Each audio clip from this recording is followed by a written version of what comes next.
we've got to try and make really high quality wines at a reasonably accessible without running at a loss. No one wants to, you don't go into business to lose money, but we still got to be cognizant of the fact the younger generation don't have the disposable income at the moment. Yep. So, but if we don't engage with them and we don't show them what good wine can be really like, then we lose them. Yeah. And that's the important point. We need to bring them along. I love single vineyard ones. That's Shiraz is single vineyard, but it's got to have a compelling reason to be single. Yeah. And sometimes the sum of the parts is better than the individual parts. Well, why not make a better wine that's consistent? Yeah. So I just think it's been a bit of a marketing thing rather than a quality-driven thing.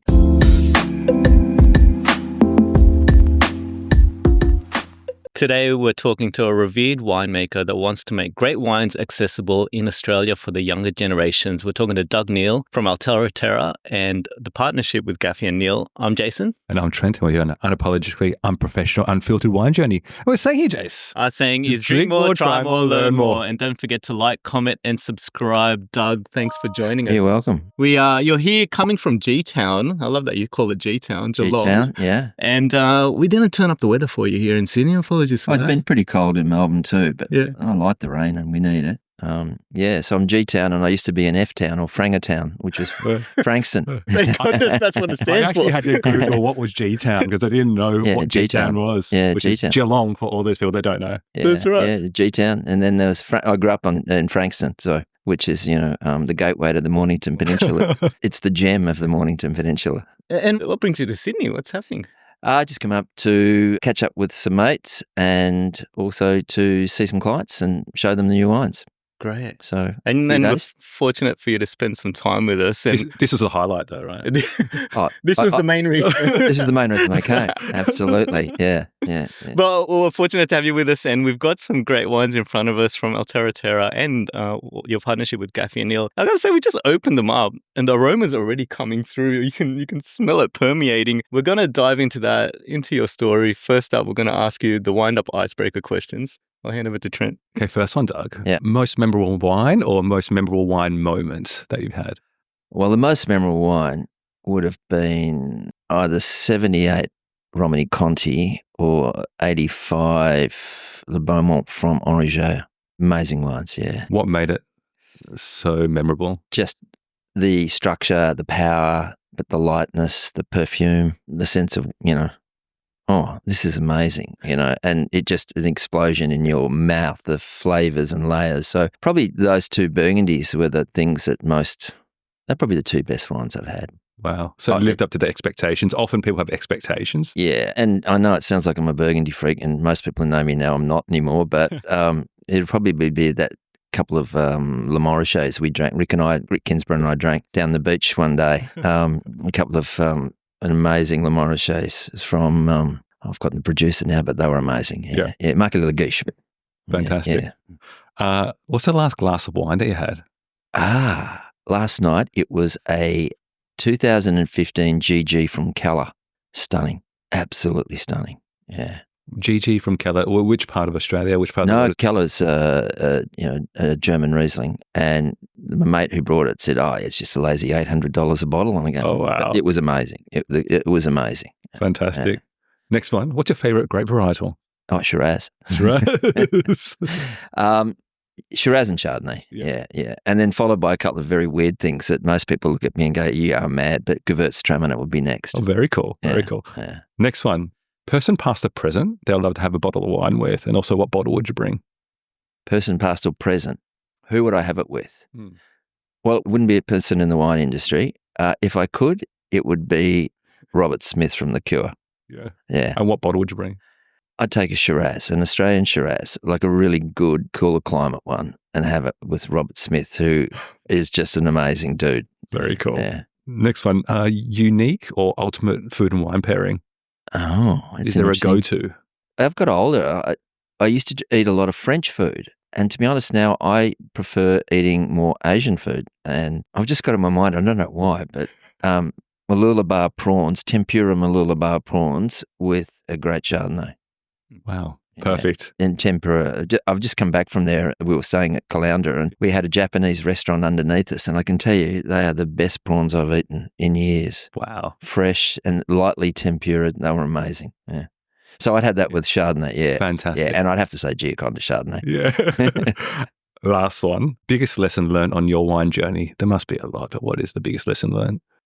Biggest lesson is to try and listen more, talk less, and trust yourself. Trust in your innate sense of smell and taste, and don't let other people try and change your mind or influence you in a way that undercuts what you're trying to achieve, which is essentially, like Rick and I talk about, we know what we want to achieve, we know where we want to go, and we keep pushing the boundaries and not letting, the naysayers get into your head.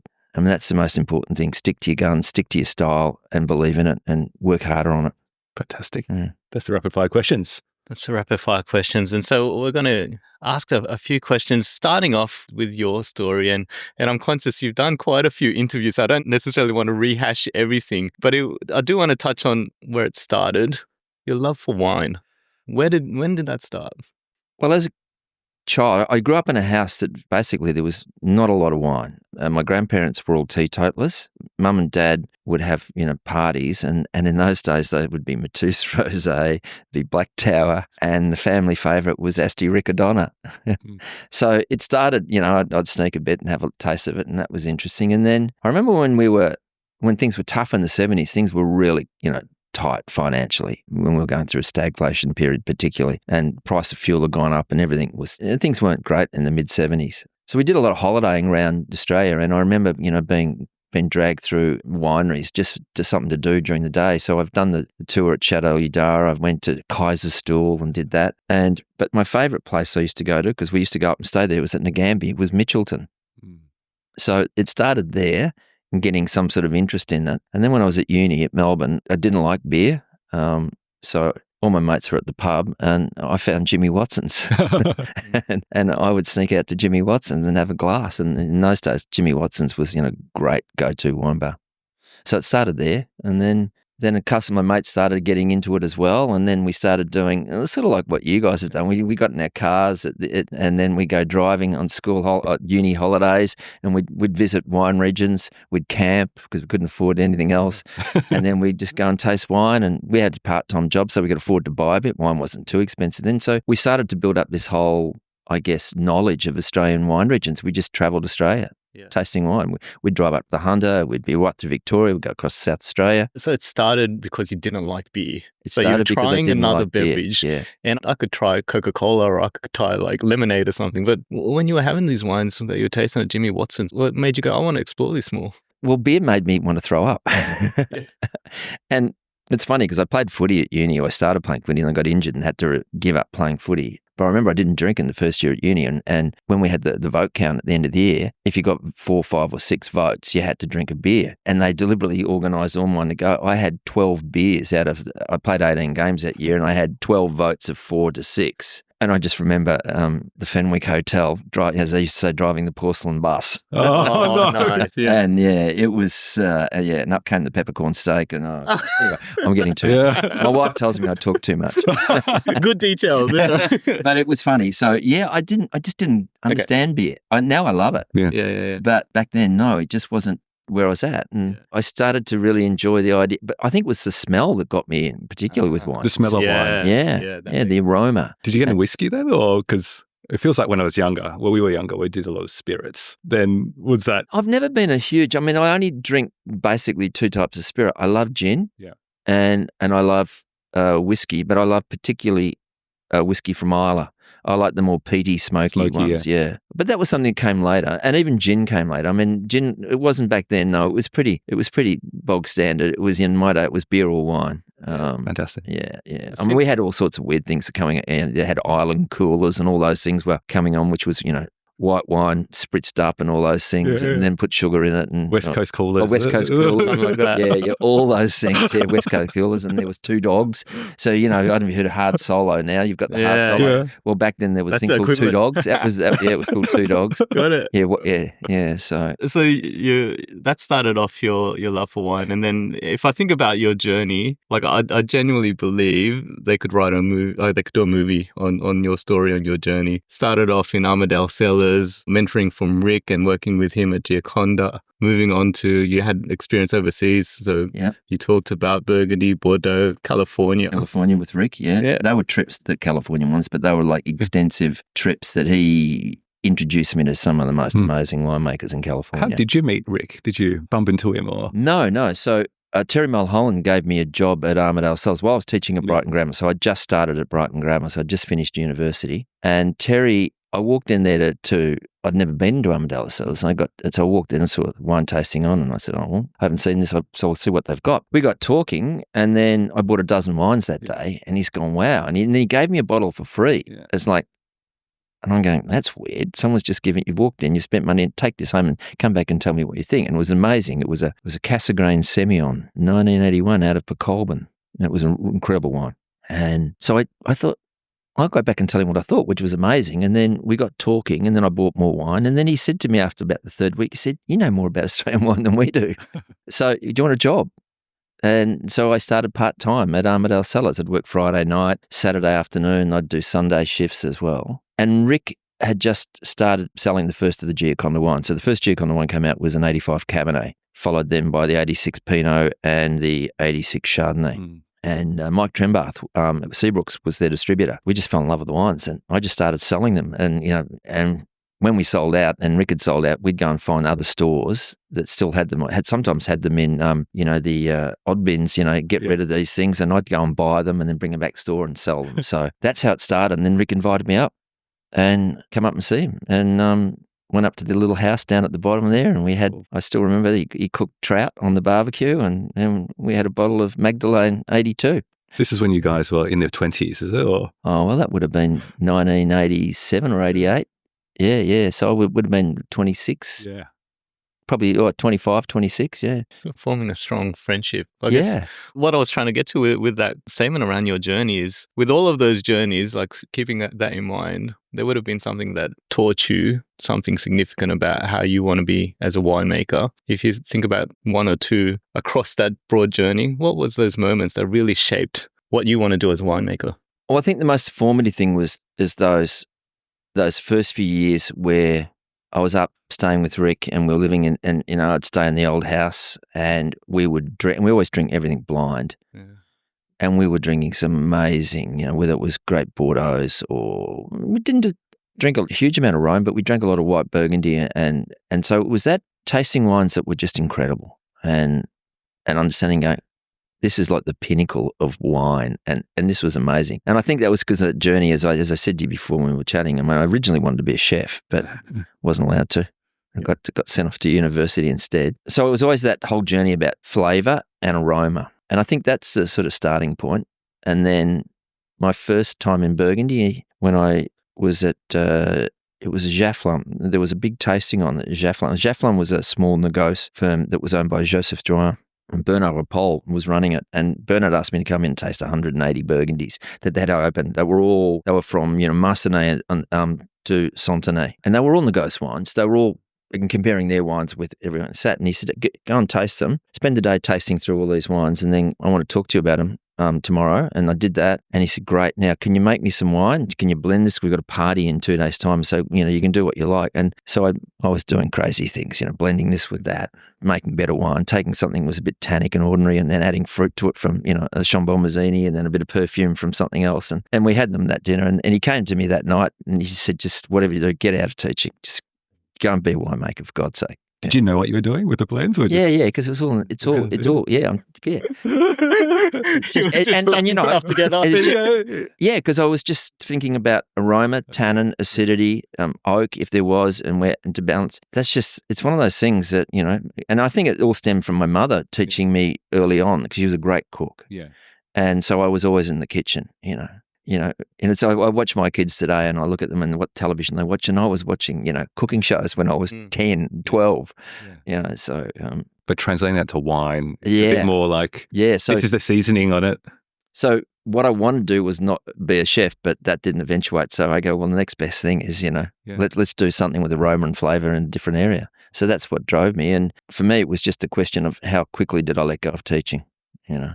And that influences the wines that you've been making as well. So should we start with? Yeah, we've got a great selection here. So I might hold this up to the camera. So it's Gaffy and Neal, the Peninsula, from Mornington Peninsula Chardonnay 2024. So tell us about this one, Gaffy and Neal.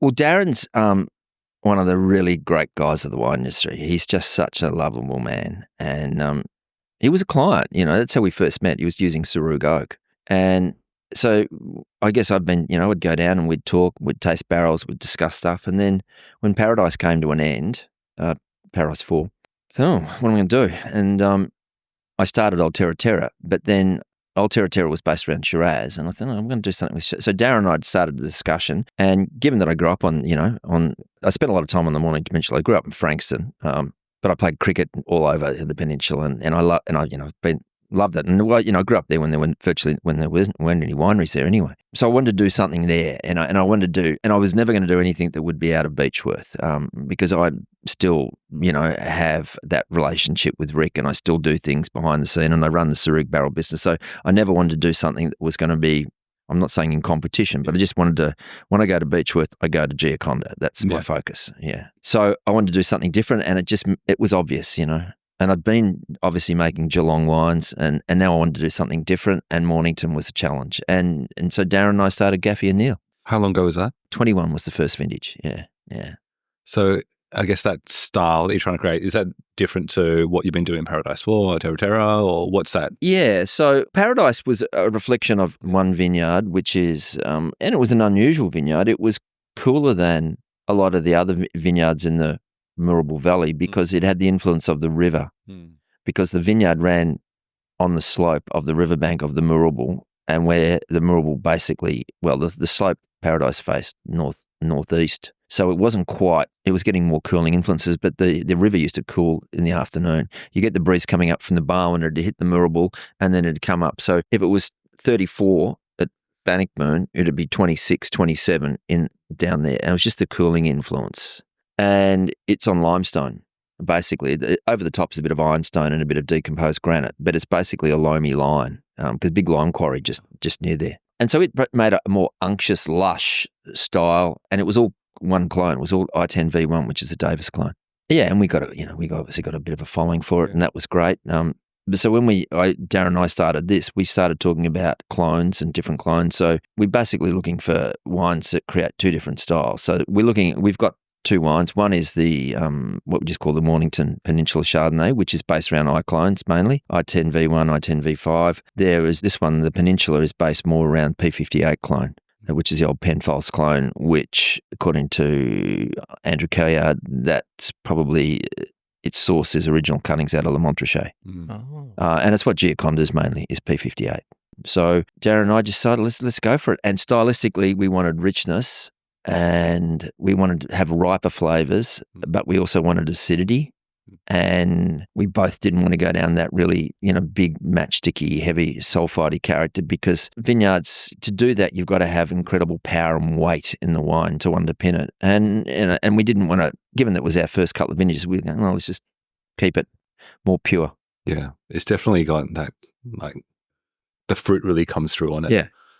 And really well balanced with the oak. But what kind of captures me is that kind of, it's like the texture on it. It's like this kind of cream kind of thing that's kind of over your tongue. Well, that's a big part of what great Chardonnay is to me. It's all that textural richness, that creaminess. And then you think you've still got to have that lovely drawing fine acidity to keep pulling it. And oak should be just sitting in there as a spice element. But the moment you see oak tannin, as in a drying tannin, or splintery or woody, then you've smashed it. You've gone too far. So, and it goes back to that moment. You see those moments when I was drinking those old Burgundies back in the 80s, and you're going, you couldn't believe they're all made in oak, and there's 25, 30% new oak, and yet you couldn't see it. Couldn't tell. Yeah. Couldn't tell. Yeah. And the secret is, I mean, this wine is the oak we use in this. Some of the oak are the barrels that I've designed. So with Sarug, I now in the last few years been designing lots of different types of barrels, blends of different forests, different grain sizes to create different effects. And that's in this wine. Yeah. Does it, the thing that really stood out, like I agree with everything that you're saying, the savoury aroma, flavor and finish, that's all, it's really distinct there, like that savouriness.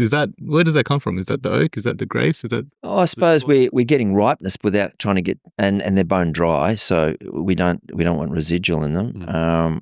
But it would be just that super fine, because there's a lot of very extra tight grain in this, and it's mainly two different types of forests that I've blended to create that. Yeah. Okay. So it's a little bit, but I want that savoury. I want the savoury. It's like the sweet, the sour in food. It's that balance, and this is about fruit and then savouriness. Part of that savouriness you're thinking about is also phenolic structure. So that's the phenolics. That comes out of the grape, which shapes the wine. Right. Gives it. When I say shape, it keeps it in a sort of more linear direction on your palate. It also reminds me a bit like a sweet and sour sauce. That kind of like creaminess around it, that kind of sourness from the acidity, but that sweetness as well. Yeah. So along that kind of Asian theme. Yeah. Oh, it's beautiful. Although we definitely try to avoid sour. When you get sour acidity, you've got VA. yeah. So and I'm a nut for VA, so I can So definitely not sour, but certainly. You want that tang, that slightly acidity. Yeah. You did say that I read it somewhere that you felt that 24 was the best vintage. This is really good. Yeah, really good flavour, good acidity, good depth. I think these are the best wines of the four we've done so far. Yeah. As a pair, that definitely. I mean, 21 was. We've had good reviews for all three vintages to date. But looking at this, I would go, this is the best that we've done. Clearly. Yeah. I do think that balance across all of the dimensions is really good in this. We think back to the start when we were chatting before this. You were talking about wines are not so accessible for this generation, and a lot of that I think is about price. And in the intro of this episode, I was talking about you do want to make great wines accessible for the younger generation. Is that your vision? What is it that you're trying to achieve in your winemaking career? Well, two things. I started in the wine industry when things were so accessible. People were accessible. Great wines of the world were accessible. It wasn't just price. There wasn't the demand for it in the way that there is now. So, as I said, I think my first Burgundy they ever drank was a 1984 Clos Saint-Jacques from Rousseau. Yeah. He said, try this and tell me what you think. And again, that was my first introduction to drinking Burgundy, not like a Bourgogne or some, weird. This was like up at the top echelon of producers. So that's how accessible it was. Okay. And you could burn those and, drink heaps of them. But today, the price of wine is ridiculous. Yeah. I mean, Rick and I discuss this all the time, and there's a lot of pressure on Rick to put up his prices, and he won't, there comes a time when you think, no, this is getting out of hand. So, and as we discussed, I think the younger generation are really, if the four horsemen from the apocalypse aren't on the horizon, they're not far off for the younger generation, cost of housing, cost of living, HECS debts. Where's the disposable income to be able to afford to buy those incredible wines? You can't. So I think it's just like sensible to be able to craft good wine and sell them that you still make money out, you still make a good living, but at the same time it's accessible to the younger generation. Because if we don't, they'll go and do something else. They'll find something else. And we already see that now. We see the younger generation turning wine from alcohol. And let's just forget about wine, just generally alcohol. And there's all sorts of reasons. So I guess we've got to find compelling. We've got to find a way to get them to come back and want to get into wine again. And it's by making and see what great wine can be like at affordable prices. I paid, I bought a Shiraz from G-Town for $110. And so I kind of think, what is the price range for great wine that you think needs to be there? Every place has different costs. You don't know what the costs of growing are and costs of labour and those things. But $110 on a bottle of Shiraz, any bottle of wine, is still a lot of money for most people. And the average spend, and there's not that many people in this country that are burning $110 on a bottle of wine. No. In terms of the percentage of the market. But I just look at it and go, don't know how people can afford it. And there's less and less. As the older generation stop drinking because they're getting older and they can't, or they want to drink their cellars down, so they were the ones spending the money. The younger generation haven't got the money. So you've got this diminishing group of people who will spend that sort of money on wine. So I just look at it and go, yeah, I don't understand how you're going to make this as a business that will survive. I said to Jason Paul, I feel like there's a sweet spot in terms of getting good wines. Maybe it's not the kind of sub $10 wines, but it's probably like the kind of... No, I mean, you look, I mean, the cost of growing grapes is not cheap. Yeah. And, if you're buying, Shiraz at, $1,500 a tonne, I can tell you that the grower's selling to you at a loss. Yeah. Yeah. So, until things stabilise, but as I said on the Mornington, if you want Chardonnay or Pinot, you're anywhere from $5,000 up.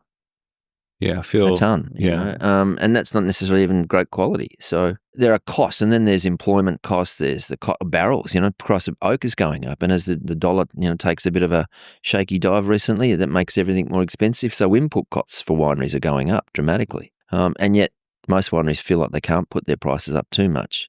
But there is, I would say, over the last 10 years, a proliferation of very expensive wines in Australia, and I just don't get it, to be honest. I feel like your point was it's not just the price, but also what are you getting? Are you getting a great wine for that price? And that's what the challenge is. There's a lot of wines out there that are very expensive.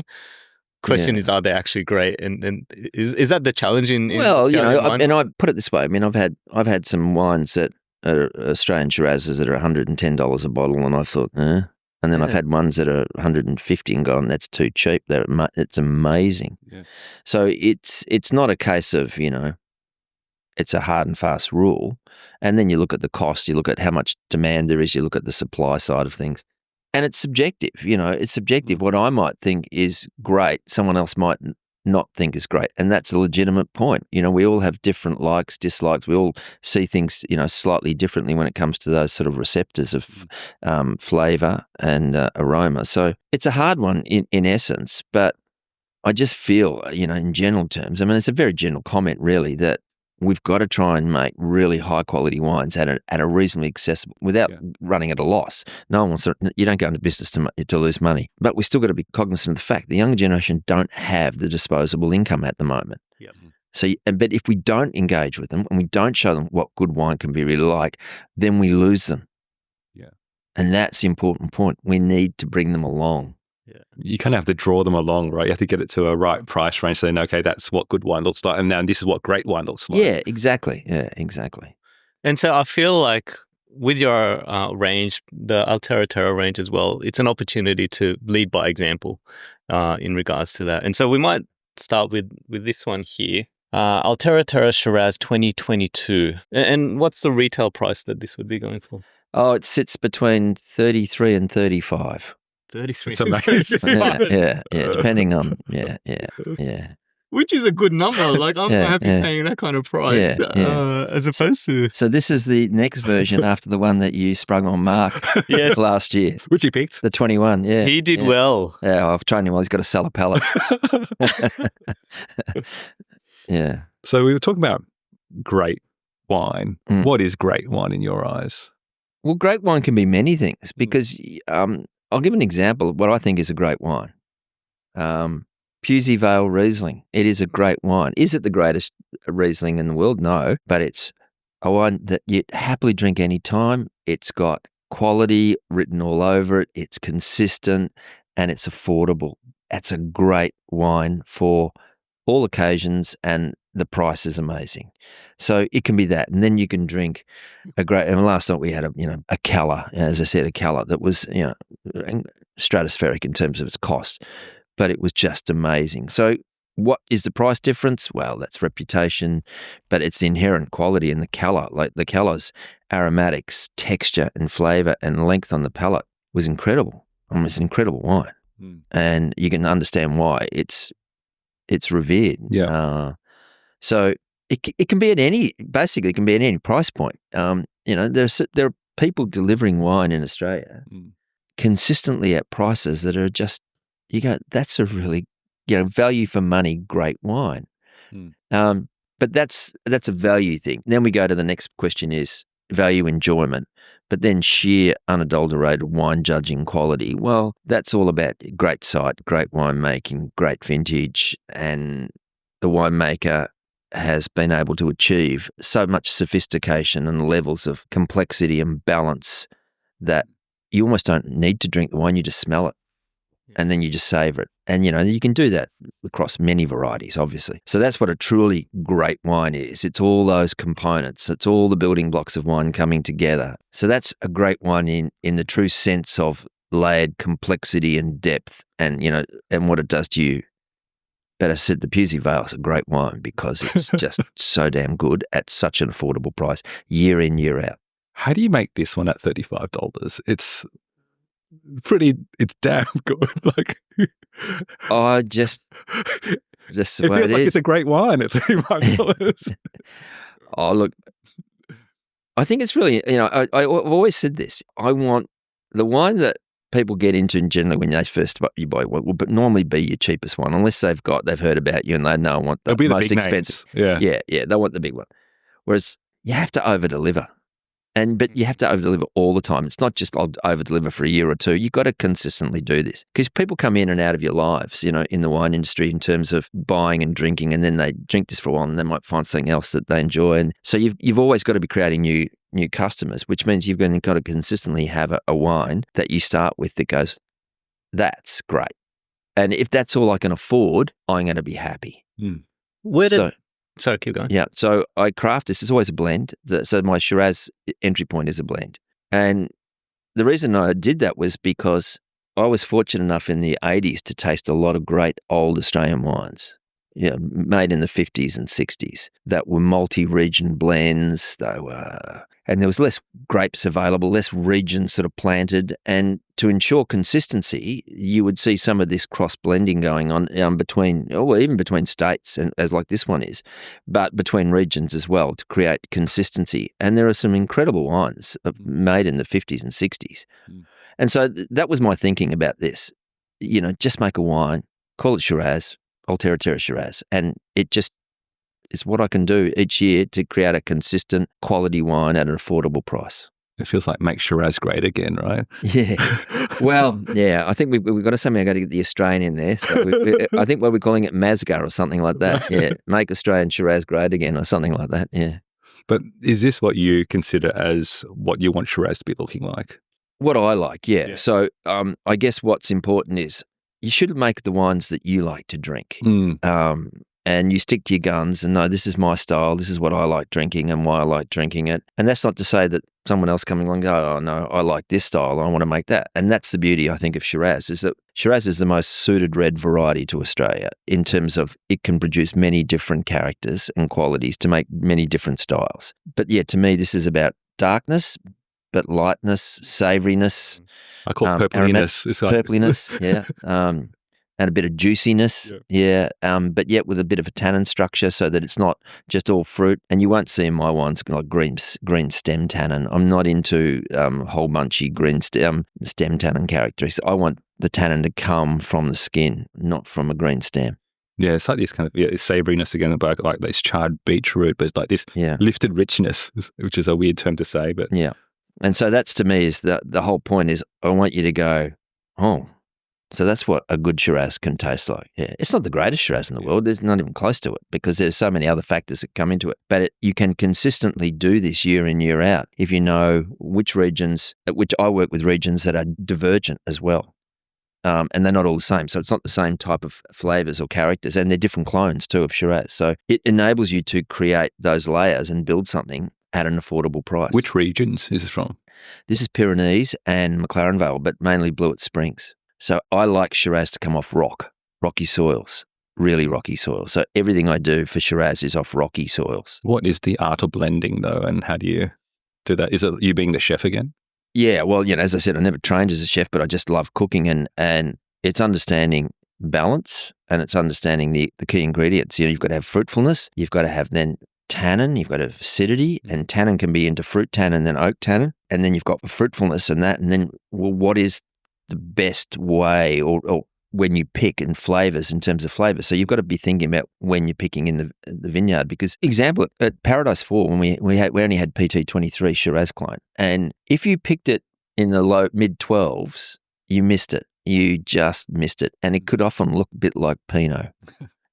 If you picked it when a certain flavor profile kicked in, Szechuan pepper, for example, and all those sort of more exotic spices, that's when I used to pick it. If I missed that, then it went to raspberry jam.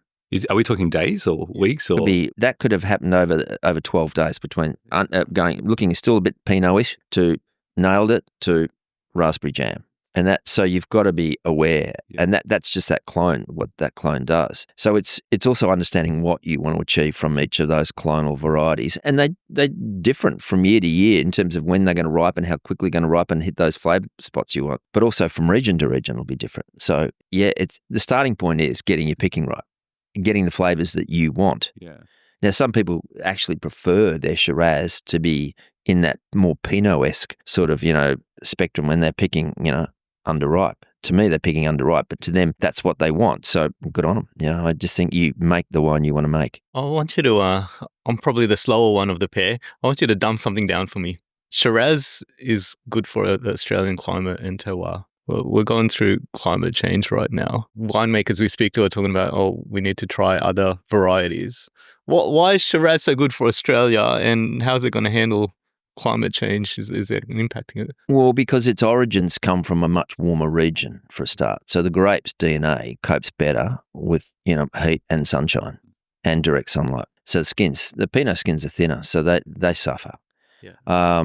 And Pinot is, for example, I'll just divert to Pinot. Pinot needs warmth, but not heavy sunshine and more heat, and also it needs humidity in the last part of the growing season to keep the perfume. And in Australia, we don't generally have those conditions. We get warmer climates. We don't have the humidity. There are some regions do it and make gorgeous Pinot. So it's not universal. Shiraz just seems to cope better with less humidity, a slightly drier condition, especially if you're working well with your canopy and you're getting your canopy balance right. And as a variety, it's just more able to cope with those conditions. And you look at some of the other varieties they're now talking about, they might cope with our conditions, but I don't necessarily think, they're going to deliver complexity or greatness. And like Nero d'Avola is a lovely drink, but it's not.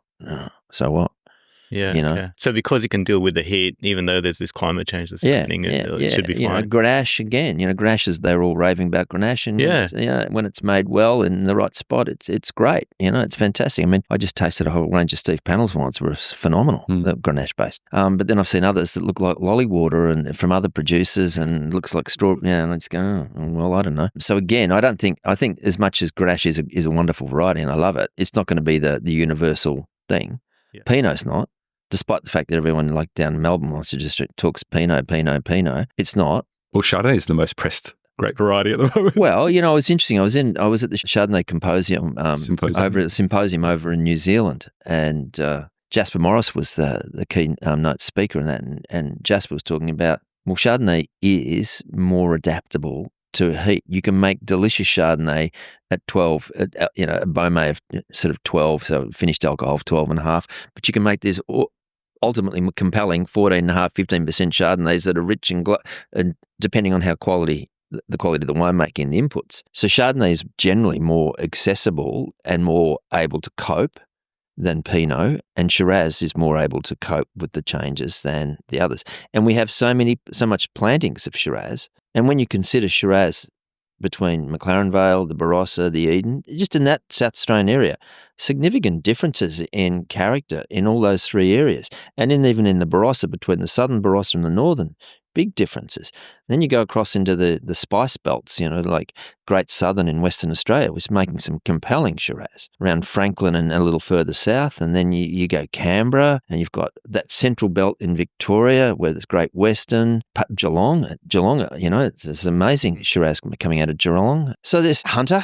Hunter Shiraz, fantastic. So it's capable of being multiple expressions of the variety, and it's more able to cope. Yeah, definitely explains our climate. And you are making the case to to bring Shiraz back into favor.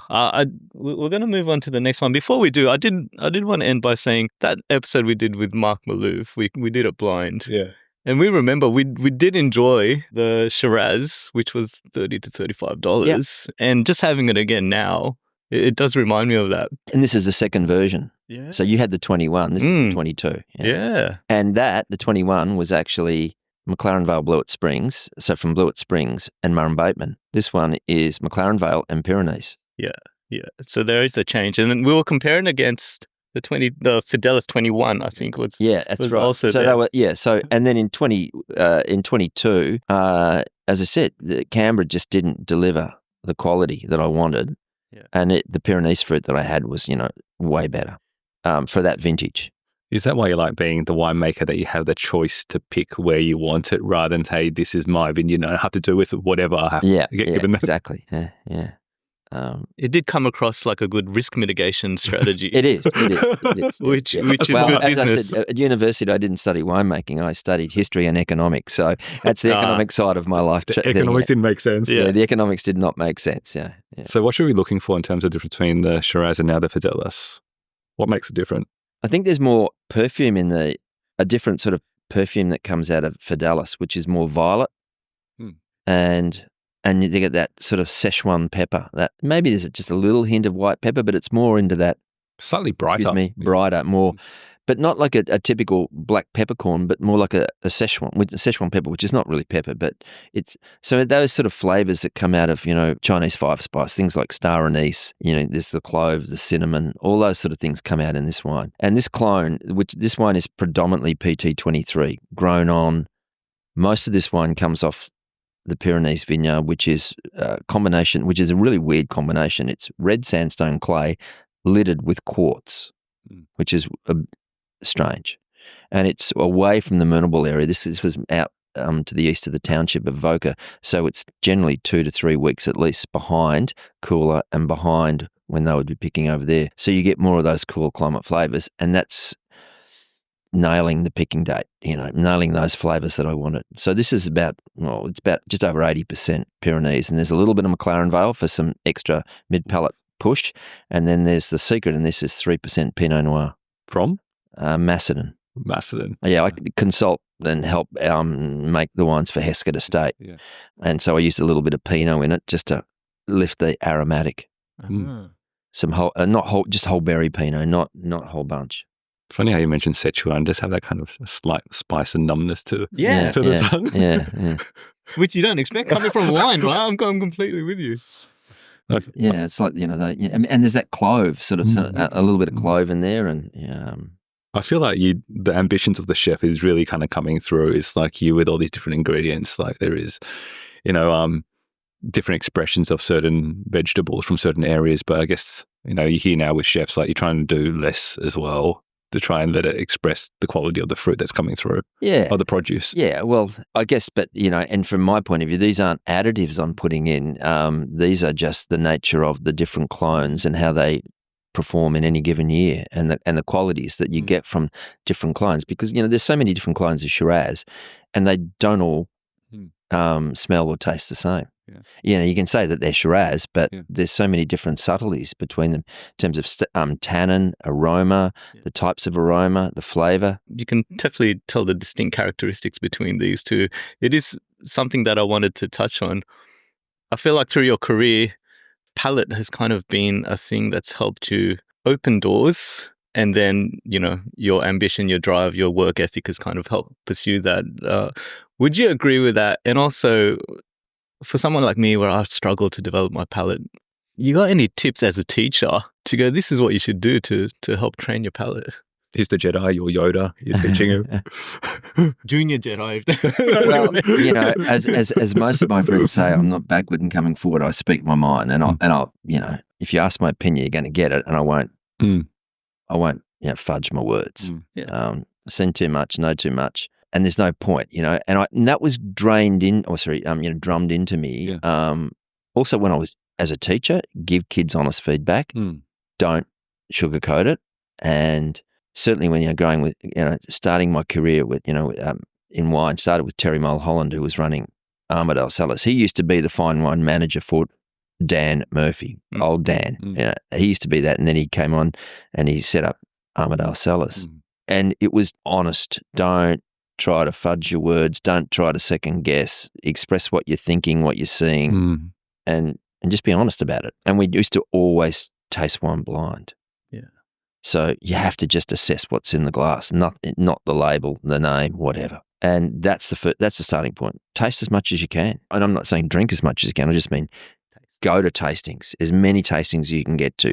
Taste, think about what you're looking at, and think, and ask yourself. And Halliday drummed this into me, a long time ago. He said, just remember always those 4 building blocks, tannin, acid, flavour, oak, all those 4 things. And they've got to be, if they're like that there and there, that wine is never going to come together. They've all got to be somehow like a Venn diagram. They've all got to be connected, and as time will allow them, they'll meld into one.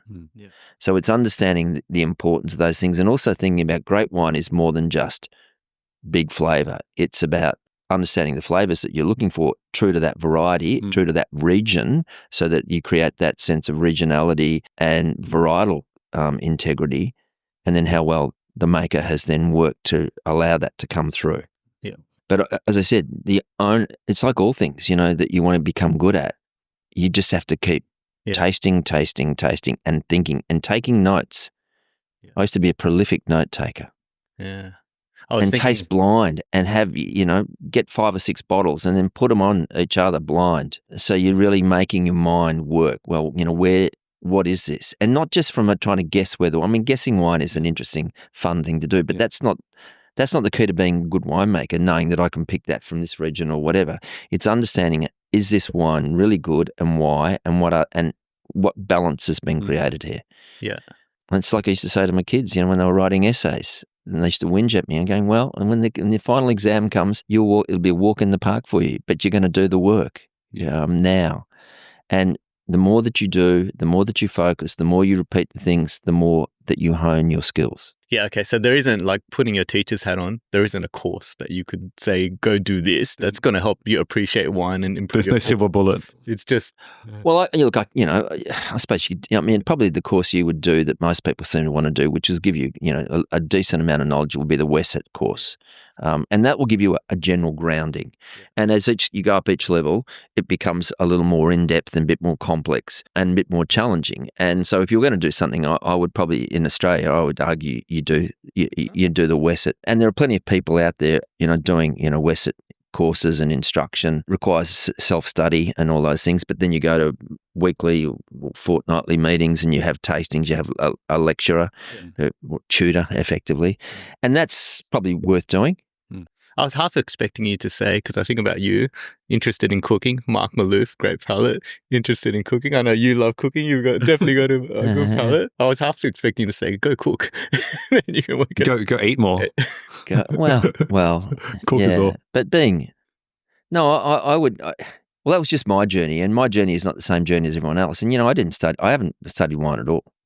I haven't studied winemaking. I just learned it on the job. Yeah, I studied history and economics. I mean, as I said, I could have done law, but I chose not to. I didn't think I would be. It was just not a career path in the end I wanted. And I studied history. I mean, I loved history, and I was fortunate when I was at uni. I had like Geoffrey Blaney and all these sort of great people as lecturers. Wow. I had a great tutor in second year. She was an amazing tutor. She opened my eyes to a lot of things in terms of, thinking and questioning things. Her name was, she's now Dr. Verity Bergman, but she was amazing as a tutor. Yeah. Yeah.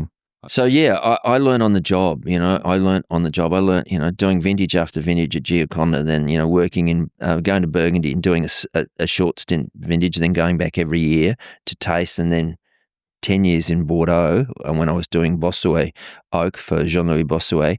So I would go for 3 weeks to 4 weeks every year, and every 5 days a week I was in the Great Shadows tasting with the winemakers. Yeah, you got to immerse yourself into it. Yeah, you just throw yourself full in. So, but that's my path, and that's not to say that someone else can replicate that. I mean, doors open for me. Like as I said, in California, that was because of Rick, because Rick had worked there in the 70s, and so sitting down and having dinner with Warren Moscari from Stag's Leap Wine Cellar and getting chewed over by him was just frightening concept, but it was, mind blowing. And meeting and getting to know, Jim Clendenin and Dave Ramey and John Consgard and like these incredible winemakers that have made these amazing wines in California. And it was a big learning experience just being there tasting and discussing things with those guys. Yeah. And same in Burgundy, I spent a lot of time tasting in Burgundy with the great winemakers, Charles Rousseau, Jair, all those people. Yeah. Yeah. And even this for us is a good chance to get more tasting in and trying the difference between the Shiraz that we've tried so far. We didn't talk about the price for the Fidelis. What's the price for the Fidelis? It's around retail. 55. 55. So we've gone 35, 55. Okay. Yeah. Still in the good range. So the next one that we have here, which we'll also pour out, is on the new label. So it's I'll explain that to you. Altera Terra Syrah 2023 Murrumbateman. If you want to talk about the change in label, what's happened? Well, it's a really interesting question. So, when I first had Paradise 4, and that label sort of became a bit of a collector's thing and for some people. And I designed that label. And then when Paradise 4 came to an end, after the 2018 vintage, I just wanted to do something completely weird and different. and I loved a lot of American labels, Californian labels, things like Sine Qua Non and all those things that were, quite different to the normal label. So I designed that other label based on my journey. And that journey that's the old facade of the hospital, the Ovens Valley Hospital that was at Beechworth. Okay. So that's still standing. That's a National Trust listed facade. The rest of the building was pulled down and they reused because it's all out of granite. So I chose that to be the symbol because that's where I learned to make wine, in Beechworth with Rick. But you'll never see anywhere on my labels any reference I try to distance myself from using, Gioconda. But it's me saying this is where I learnt winemaking. And Altera Terra just is, another land. It's me doing Shiraz somewhere else.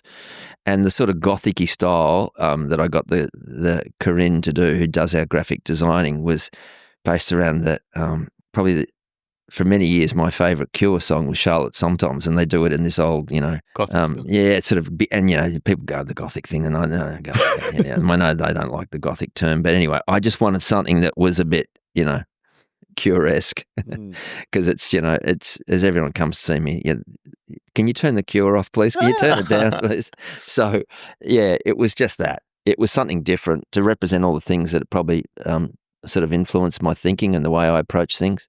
Yeah. And then, funny enough, some people say, don't really like the label. I go, why? Well, it's too scary. And I go, oh, God. Well, that's probably the Goth lingo. And I felt, I say, here we go, some more bedwetters. You said Beechworth was like the asylum area there. Yeah, well, it's not near the asylum. And I know I don't want to go into too much, but the asylum is up at Mayday Hills, which is you come into the town, then you go up. Yeah. So you're sort of heading east. This is as you come into the town and you turn left and go down. So just behind the Catholic Church. The funny thing about this is, and this is what people don't understand, is most of that money that went into building that back in the 1850s was Chinese money. Mm. Yeah, because Beechworth had a big Chinese community, miners, gold mining. mining. Yeah, okay. And they raised about 35 to 40% of the money to build that hospital, and that was the first hospital up in the area. Yeah. So a lot of Chinese money in there. So go. I just because, and I've that sort of all piques my interest because I studied Chinese history at uni as well. Yeah, it explains when we were going around town. There were a few. It seemed like Chinese families that had married with Australian Caucasian families as well, and that was there's a Chinese town. That explains definitely Chinese it. background up there. Yeah. You called this one Syrah as well. Okay, so and to get back to sidetrack, kids at school used to know how to sidetrack me off when they went, what about this, sir? So people wanted me to bring back Paradise 4 label, and I go, oh, yeah. And then they said, well, just call it Paradise 5, and I wouldn't, So I thought, oh, well, what I'll do is I'll combine all the things that I started in the old label and I'll bring it back into that more, I guess, classic French style label that Paradise 4 was like. And the reason I called it Syrah was because I think this vintage and this wine from Murrumbateman, which was my home, that's my main source of Shiraz, is Murrumbateman. it reminded me more of like that Northern Rhone style perfume, prettiness, and it very much reminded me more of a wine that I bought many years ago and have been to and loved was Robert Jasmin from Côte Rôtie. This is not Côte Rôtie, by the way. I'm not trying to make that connection. I'm more about just the elegance, the perfume, the spice. So I wanted to, in line with trying to get people back drinking Shiraz, I wanted to make one that was like this, and then the other one, which we won't taste today, but you guys can drink, was more of that richer, deeper, bigger style, more like the 22 Shiraz that we had, which is more I call Shiraz. So the aim was to create two wines that sit side by side in terms of roughly price, but show the different expression of Shiraz. Yeah. And this one, just shows how pretty, the fruit can come out of Murrumbateman. You can even see it in the colour. Like the moment you look at it, it is lighter than the others. Yeah. Is this near where Clonakilly is and around there? Yeah, not far from Clonakilly. Yeah. I mean, I know Tim well. Tim uses our oak, and I've known Tim and I used to talk about wine back in the 90s when he was teaching at Xavier and I was at Haileybury. And we'd meet on a set, sometimes we'd run into each other and we'd be sitting there and forget about the kids and we were just talking about wine. So, yeah. So, it's not far from Clonakilly. Coming across the whole flight of wines, I feel that, you've got definitely an advantage because working with the oak, the Savoury, it really kind of comes through, that kind of touch that comes through, but not too in your face. That the tannin structure, I think really comes through, especially with the Fidelis before. You can taste and smell it kind of come through on that one, especially with the length on that as well. Yeah, well, I think, and you see this sort of, these wines that I'm now under that label and that look, all sub 50. Yeah, these are all around 40, 45 retail. I still don't know. Wow. I still don't know how you do it. Like you're importing oak from France. Yeah, but I don't listen to a lot of new oak on Shiraz. I learnt that at Paradise. I started with a lot more oak in the Shirazes, and as I got to understand that vineyard and what was doing better, I flipped. I was actually in the end the Chaumont, which is the Cabernet that we made down at Cabernet Franc, and bit of touch of Merlot, and then a nice whack of big ripe raspberry Shiraz, like overripe Shiraz, to fill the middle hole. I was going 50% new, 50% 1 year old by the end, and yet with Shiraz I'd gone down to about 20 to 17% new oak, but really super tight, fine. So very expensive, but not needing a lot. Yeah, balance again, right? Yeah, so looking for that freshness and that new and that drive, but I didn't want a lot of it. I didn't need a lot of it, and it was more about letting Shiraz play, but just giving enough structural support to, and the oak I was always using was stuff that I'd designed that brought out all the fruit and the aromas, but the tannin structure was very much sort of closer to grape tannin structure. Right. So, if you see woodiness, plankiness, dryness, it kills the wine, just shortens it and destroys it. Great. So, it's really, what helps is because I've spent so much time with oak, I know what works and what doesn't work. And one thing you learn is that with oak, no keeper has all the answers, and what works in one region with one wine won't work necessarily with someone else. Yeah, and that's what at the moment we're experiencing. At Mitchelton, where I'm now helping, we brought back in other coopers to create all these different nuances, because we see that barrel from that cooper really works with that wine, so we're going to use that on that. So basically brought a few more coopers into and got rid of some because they weren't working with the wine, and brought some really exciting other cooperages other than just Syrah to add layers and complexity, and also that finesse the wines better. You talked about these wines coming from Murrumbateman, and we were talking to, I feel like I think it was Liz Silkman that was saying the fruit coming out of Murrumbateman is just glorious, and I think she said Instagram worthy. I love Murrumbateman, and so the interesting thing was that's where I went soon as Paradise 4. Because I've always liked Tim's wine. Yeah, okay. So that was starting point. And I also had clients up there that were making lovely ones, like Richard at Longrail Gully, making great wines. And that's who I'm involved with, So it's at Longrail Gully wine. That's where my fruit source is. Yeah. And I base my red wines there with Richard. I mean, he runs an immaculate vineyard. He he's making some great Gris. He makes a lovely Canberra Riesling. I know we're going to do something exciting. We're making Canberra Shiraz the first time next year, Murrumbateman Shiraz. So Richard's, rebuilding the vineyard to reflect, a bit of diversity and moving away from Cabernet. But it's a fantastic property. All granites. It was one of the prime merino sheep runs of the country back in the 1800s. Yeah. It's prime land. It's glorious. Is it his land specifically? They that's own great, or is it more family? No, the family own it. It's a big farm. But is it that entire region? Yeah. So you go out to where Tim is. So Richard's on the Yass side of the township, but then Tim, you go into the township and then you head in away from the town a bit, and that's where Tim's vineyards all around that area. You got Duncoona just down the road. Well, it used to be Duncoona. I've forgotten what it's called. I think it's Eden Road, I think, or something like that.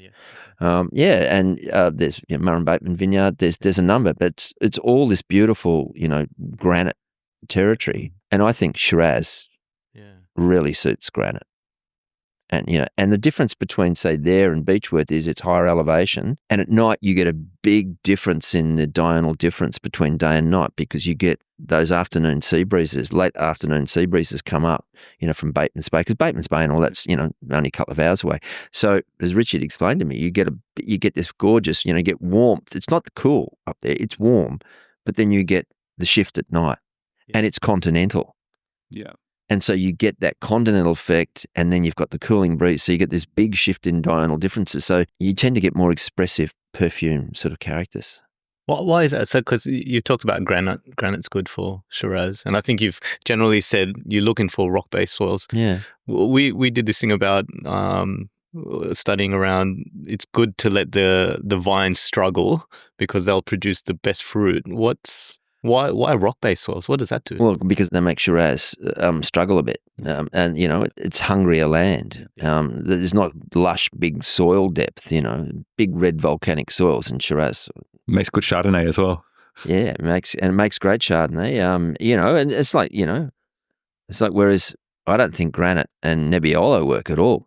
When Rick decided that, and that's why he planted the new Nebbiolo vineyard up at Red Hill on the redder soils, and the difference is amazing. So granite's not the answer to every variety. I'm just saying is it seems to work brilliantly with Shiraz. And you think about it. Well, you've got Hermitage. It's not just that rock. There's other rocks that can, Cote Roties, all sorts of different schists and things. Hermitage is mainly granite. There's a little section of Hermitage that's actually limestone. But then Saint-Joseph is the bottom part, where the best stuff is grown in Saint-Joseph is granite too. So yeah, okay.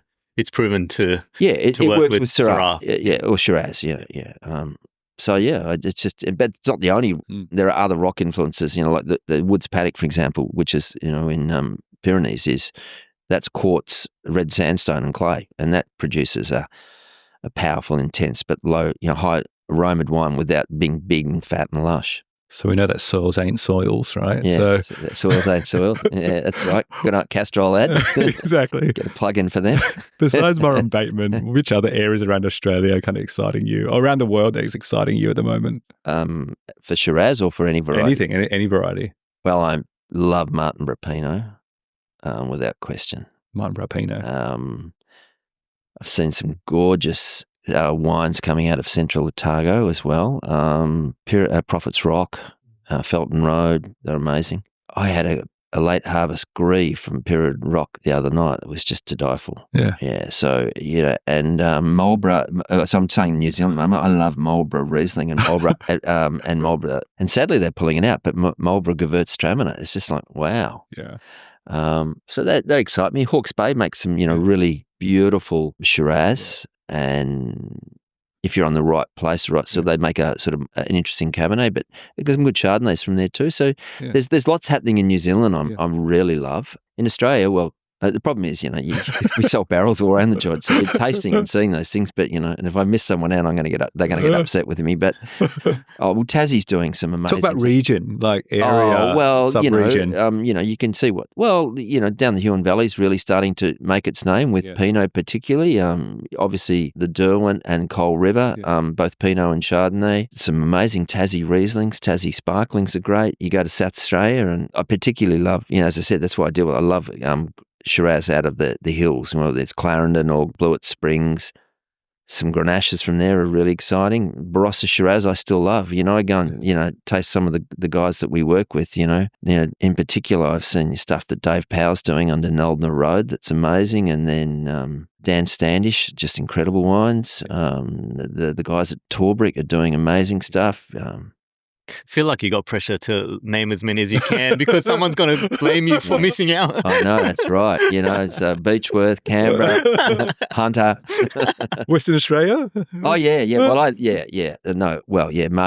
How do you, Margaret River Cabernets and Margaret River Chardonnay. And then down south, you think Great Southern.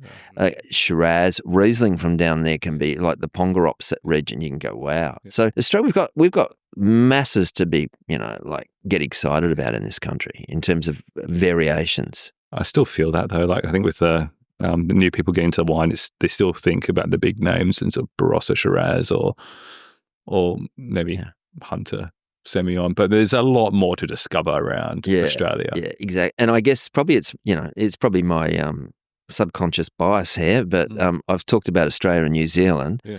And I haven't talked about the rest of the world because I want to promote Australia and New Zealand wine because I'm constantly amused at the people who just keep importing, wines that you go, why did you pay that much for that? It's not that good. We got stuff there that's better than that. Yeah. Not to say that, as I said, I love Burgundy and I like Rhone and like Bordeaux, but and German Rieslings. And as I said, I'm a sucker for a Gewürztraminer from Alsace. It's good. I probably all the classics, from those regions. But I proudly think that we are doing some amazing things here in Australia.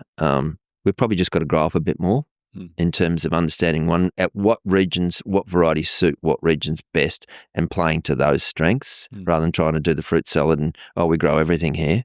Yeah. And I guess, I think Rick's really pushing that at Gioconda where he's pulled out everything now, and that whole vineyard is just going to be basically Chardonnay Roussanne with a tiny amount of Pinot on one particular spot. But he's saying, well, it's a white wine site, and these are the varieties that work, and that's what I'm going to do. So focusing on what you do best, and I think in time we'll see that slow evolution of. No, these are the varieties we do best, and that's what we're going to do.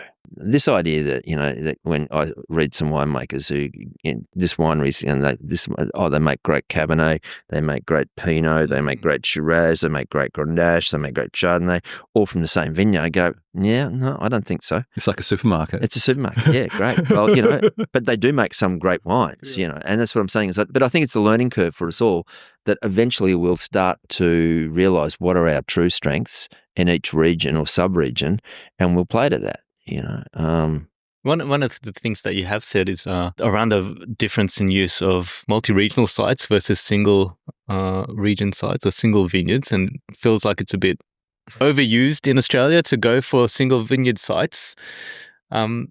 Well, something it was interesting. I had a conversation about this and thinking, am I really setting myself up to get smacked in the head here? And I was talking to Hugh and Hook about it, and he agreed, and a number of people, have agreed with, I go, I love single vineyard ones. That Syrah is single vineyard, but it's got to have a compelling reason to be single.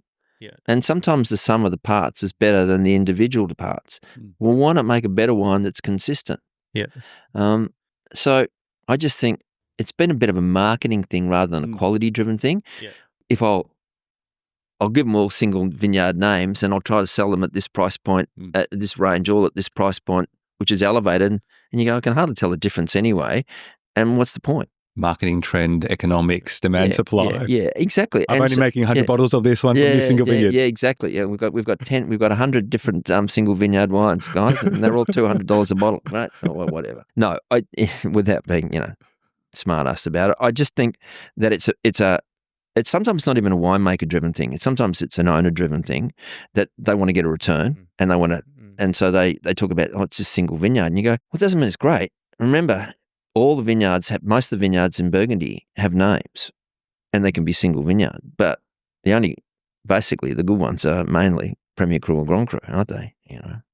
So just because you give something a name and call it single vineyard doesn't mean it's a great wine, and just because you blend a wine doesn't mean it's a great wine either. Yeah. The reverse is true. We were saying that it feels like that was what was happening with coffee. Single origin coffee was the one to have, but actually the blends are actually tasted better, in my opinion. Yeah. You talked about being able to assess the difference between great, good, average wine. Curious with single vineyard wines in Australia, what's one that you think's doing it well versus? Well, the obvious one would be because I get out and everyone knows what I'm going to say, and it'll be Giaconda. Tall Puddle. Yeah. Okay.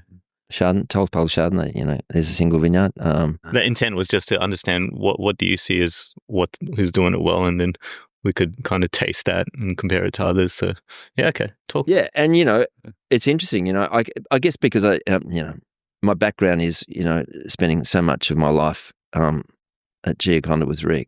Mm. And now Nathan and Casey's the vineyard manager, and Guy, who's come on as one of the young winemakers. So it's a great team. And I said I've been there helping Rick since '88. Yeah. What sets Giaconda apart is that it's not only does most of the vineyard face south, which makes it less of a heat load on it.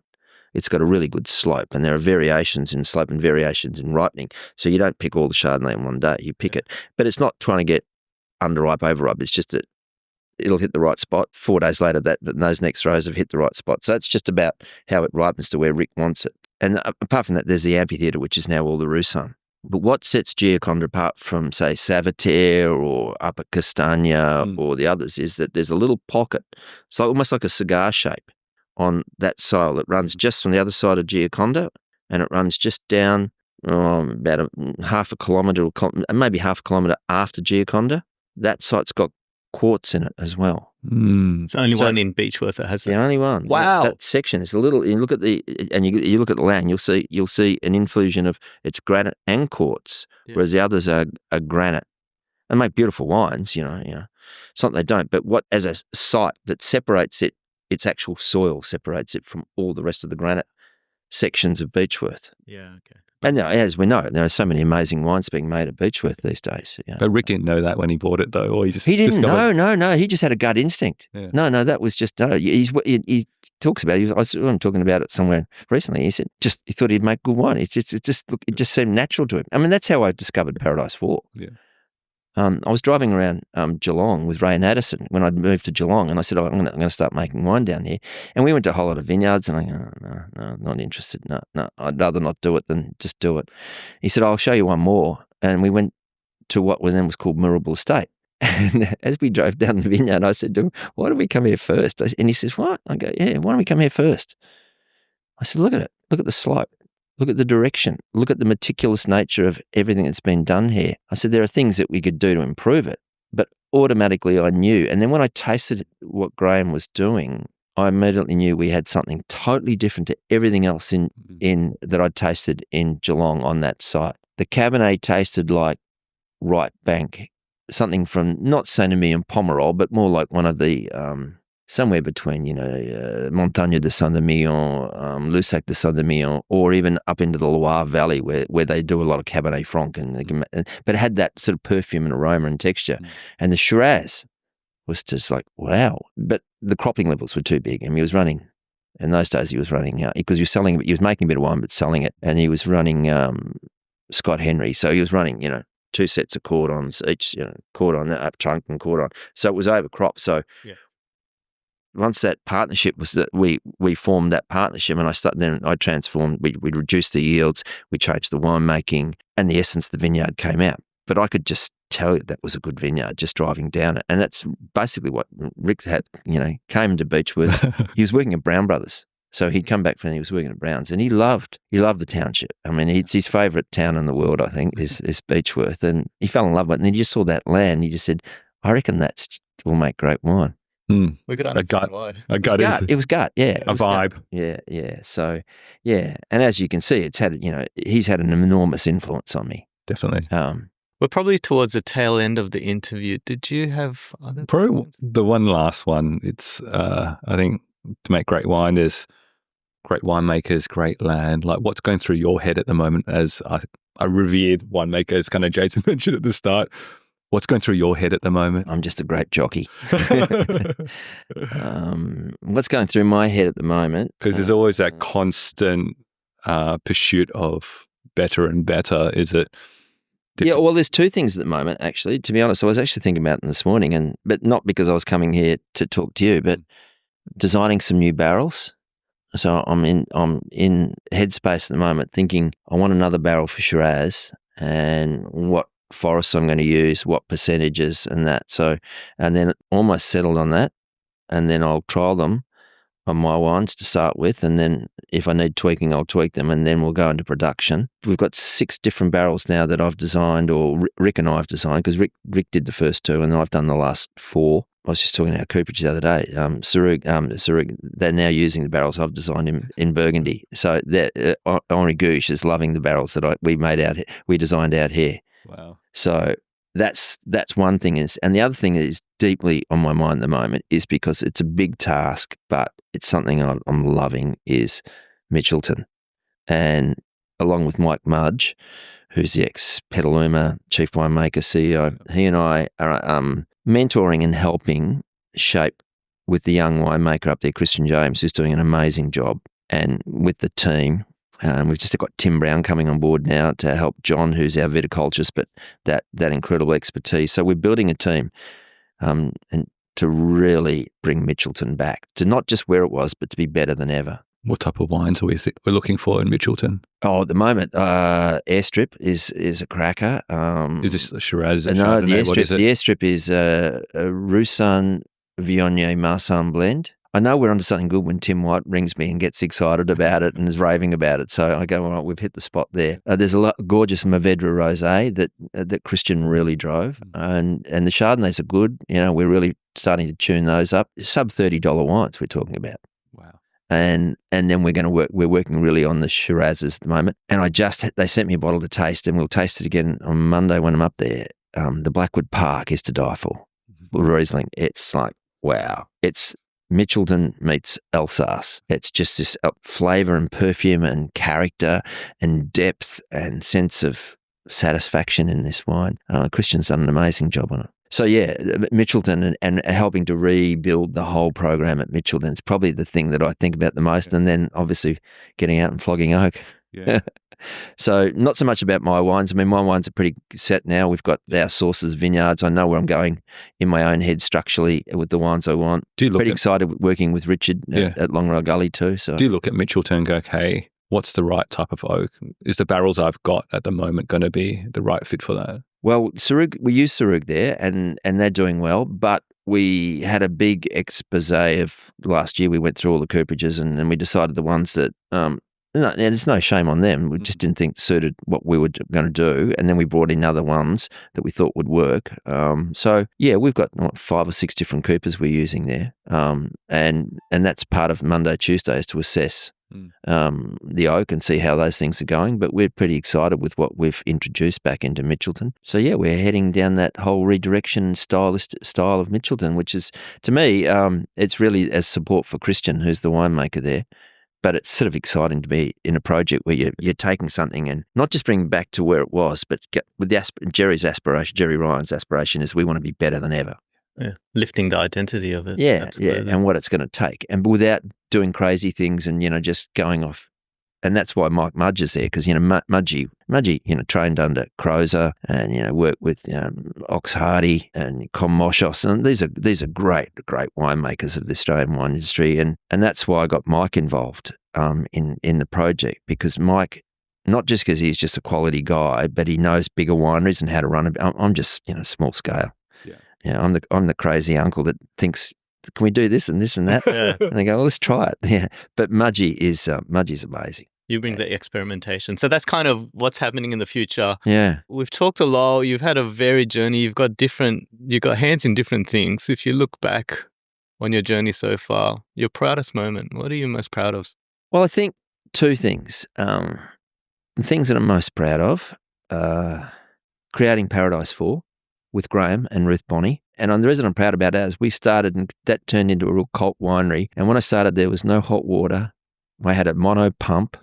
I didn't have a barrel washer and I didn't have any cooling. I had to come up with my own system for cooling the ferment, which meant I basically created my own heat exchange. So that's what we did and what we achieved at Paradise 4, I think was really proud. And I think the fact that Rick has entrusted so many things to me to run and do, and that we're still not just best mates, but we've worked together and supported each other, and we still probably talk every second or third day, even though he's in France. We're on WhatsApp. I think that's my other, and being godfather to his son and Wow. Charles, and I think that's probably the other thing is that long involvement behind the scenes, but just long involvement as friends, helping each other at Gioconda is probably the other thing. Yeah. Great relationship. That's Brother from another mother, is it? Sorry? Brother from another mother. Yeah. Well, mentor, friend, amazing supporter, has been there when I've had a couple of, hiccups in life, and like I've been there with him. Yeah. And just an amazing relationship that's not just fleeting and will continue to the day we both croak. It's like me and Jason. Yeah, that's right. Yeah. The relationship's good. And to be honest, it makes your life more compelling when you have those relationships. Agree. And that stay and, through everything. So incredibly thankful for all the doors that effectively is open for me as a result of that. Yeah. And now to think, Gioconda, Rick's, where Gioconda's using the barrels I've designed and things like that, so that just shows that whole sense of him teaching me learning, and then now me coming back and just being involved with running the barrel business and all those sort of things. So it's trust. Yeah. It's trust, Yeah. but also because he taught me well. Yeah, great thing to be proud of. Yeah. We're at the tail end. Was there any last messages you wanted to share for our audience? Oh, yeah, I love my wife deeply. Anya Ange, she's a great supporter. We'll rearrange And it. my kids too. Hold on. We'll And my put that kids. my kids. Fen and Audrey. Yeah, Fen and Those are the Audrey. things you're proud of, right? And I'm very proud of my two children and my stepdaughters, Brittany and Courtney, who are dynamic, very different but dynamic. My kids, and Ange, who's been a rock solid support behind me. Yeah. And she, she's there, Yeah. And she's crazy. She's crazy. And she's known as the box lady at Gioconda. They asked me, is Ange available to come up with bottling? And they go, because I don't do any work at Gioconda anymore on the bottling line. I'm the chef. I just cook and organise. And they get, no, Ange works too hard. We want her on the bottling line all the time. She's like the gopher. Just can't stop. Wow. So she's amazing. Yeah. Oh, you definitely need the family support behind you. Yeah, she's been fantastic. So, incredible support, And as I said, my kids are amazing. Great. So that's pretty much, and I do say I have some dear friends in the industry, and probably the other thing you talk about, proud, another proud moment. This scruffy dude turned up to my doorstep once, rang. I said, "Yeah, come down and see me." Paid his own way.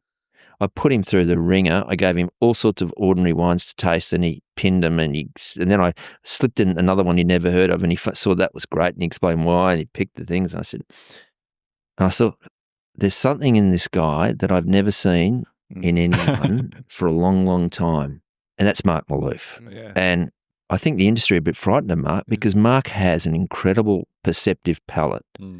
He writes beautifully, a little verbose Mark at times, but gorgeous hair. Gorgeous. But his ability to see through stuff and understand stuff is pretty unique, And so I see he's got a very special set of skills, and above that, he reeks integrity. So he has all the things that I think, if the wine industry don't understand how good this guy is and don't get behind him, we may lose him. And he's probably the most impressive non-winemaking person I've met in the industry in the last, sorry guys, but, in terms of, someone I've now known for 5 or 6 years, that's really... Oh, we're impressed by him, absolutely. Yeah, and I just think that he's someone that we need to really promote because he's got an exceptional palate. He's got the palate, he's got the integrity, he's got people at the heart, and that's fantastic. Yeah, and he's also got the courage to say what he wants something I said, don't sit on the fence. You know, I know you'll some people get upset, but don't worry about that. So you shouldn't worry about them getting upset. If you're speaking from the heart and you know what you're saying is correct, just go for it. Yeah. And you know, when I talk to some winemakers who've met him and tasted with him, and they tell me they've already got their respect. Yeah. You know, when I hear stuff like, I hear crows, and those guys rate him. So there you go. And he was able to pick your wines blind. So Yeah, that's that just means he's got a cellar palate. He's drunk too much of it. No, but that would be the other person that I think, in all honesty, in this industry that I've come across in these. I mean, there are other lovely, fine, interesting people, but I think he's got exceptional talent. And it's, as we last night talking about, it's about, learning and growing and never thinking that you know everything, because you don't. Yeah. I'm still miles away from. He's still got a learning attitude in his mind, which is great, but he already knows so much. Yeah, but I could say that of some of the winemaker mates that I have. They get sunshine blown up them about how great things are, and we all go, yeah, it's good, but I still think if I did this or I could tweak this or that, you're always looking for those little 1%ers and 2%ers. What can I do to improve? How can I get better again? Yeah. And if the moment you just become, whatever, then I think you've stopped. And we're looking forward to seeing that in the future of your wines. Trent, did you have any last reflections? I think last reflections is I messaged you about a year and a half ago when I first heard about you on the Cellar Door podcast, and I go, hey, you got to listen to this guy. This guy's great. And you're talking about know what great wine is, and just been such an enjoyable chat with yourself today to get the insights on what goes through your mind, what you're most proud of, and also what you're doing as well and what you're doing for the wine industry. So it's been an absolute joy. Thank you. A chat. It's been great to have a chat. And as I said, we've got to, it's our generation's responsibility now as, people in our, late 50s and 60s. It's our job now is to engage with the younger generation, share what we know, share wines with them. Yeah, my door's always open. I say to them, you want to come and taste? Come and taste. Yeah, come and taste a whole lot of wine, Yeah. Let's learn, because that's what I was given. I was given that opportunity. So it's our duties now to keep the ball rolling and keep engaging with the younger people. I love that sense of, and maybe it's the teacher background, the sense of you want to give back. You want to give back to the future generations. You want to help improve the industry. You're not in it, obviously it's a business, but it doesn't feel like that's your primary purpose. I think I couldn't find your website at one point because I've only just started one, and I've just frozen it a bit because I've just got to fine tune it. But that's right, and that's kind of the sense, like that wasn't your priority. No, it's not my priority. And I was just, while you were talking, I was thinking another person that I really was a huge influence. I mean, Gary Steele.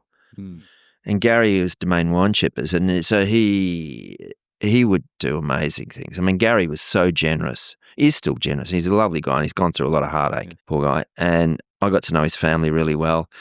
He'd ring me when I was teaching, and he'd ring me and say, "You free this afternoon?" I look at my timetable. Yeah, I said, "All right, I'll meet you at the warehouse." The containers arrived, so we'd unpack all the Burgundies, and then we'd be drinking Rousseau Chambertin out the back of the container, sitting there tasting as they will come off the boat and things like that with Gary.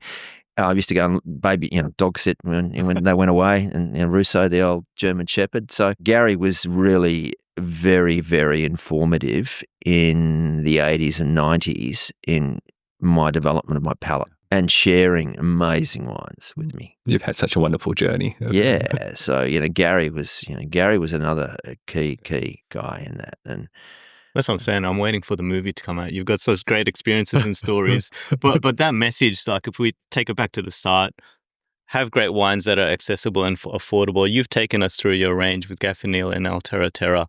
I think the range started from 30 to 55. Yeah, with the Altera Terra. And the Peninsula is 75. Yeah. That's our one Chardonnay that is the one we make that's our sort of pinnacle. And Woods Paddock will come out a bit later this year, the 22, which will be around 85 retail max. But we made 200 cases of it, and it's tiny, and it's. Yeah. But I'm trying to keep all. And Darren and I had this discussion last night, and that's the same thing. Is we want to keep our wines, even our top wines. We don't want it going 100, 120, 130, 140. It's too expensive, and we're too small. Yeah, we just want people to drink it and enjoy it. So that mission is being shown through your wines, and it was a real honor to get to taste these. I feel like we've got a sense of the signature that you have, because I was writing in my notes, aroma, finish, everything in between as well. signature that you could get that from these wines. So for that price range, it's fantastic. If you want to try Altera Terra or Gaffy and Neal, your website will be back up. I think it's Wine by Doug Neal, yeah. By Doug Neal? Yeah. And I'll start working on it. Mark's helped me a little bit, but I've just, because I've sort of put it on freeze a bit because I've been out selling wine. I've got barrel business, Mitchelton, Monday, Tuesday. I will sit down and try and get onto it and just get it working again. Yeah, absolutely. But it's not my driven priority at the moment. It's seeing the people that have supported me first and foremost through this journey. Highly recommend for everyone to try the wines. Doug, thank you again for coming on the show. Thanks, guys. It's been an absolute joy. That's us here, as we like to say here. Drink more, try more, learn more. Thanks all.